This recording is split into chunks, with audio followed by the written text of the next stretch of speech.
Хөдөлгөөнийг орлох одоо нэг ч сайн юм бол одоогоор байхгүй. Байхгүй тий. Байхгүй. Тий. Тэгвэл муу холестеринийг бууруулах ч гэдэм үү, тосны солилцооны алдагдлыг засах бол өчнөө эмчилгээний сонголтууд байгаа ч Тий. хөдөлгөөнийг орлох сайн юм бол байхгүй. Тэгэхээр хүн болгон одоо энэ суугаа, идэвхгүй амьдралын хэм маягтай энэ үед өөртөө боломж олгоод булчиндаа одоо хөдөлгөөнийг олгоод яхахлаарэ булчингийн маск гэдэг зүйл маань нэмэгдэнэ. Булчингийн маск гэдэг зүйл нэмэгдэхлээр түүний ажиллах чадвар сайжирна.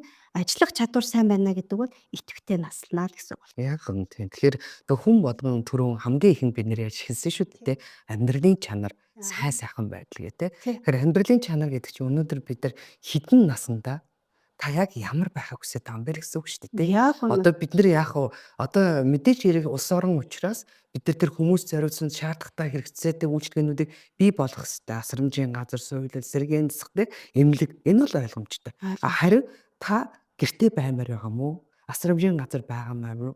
Тэр эмнэлэгт үргэлж хөвтдөг хүн баймаар уу гэдэг бол эцсийн бүлэгт хувь хүн тэр хүний өөрийн сонголтын асуудал болж байна гэсэн үг шүү дээ. Тийм ээ. Тий.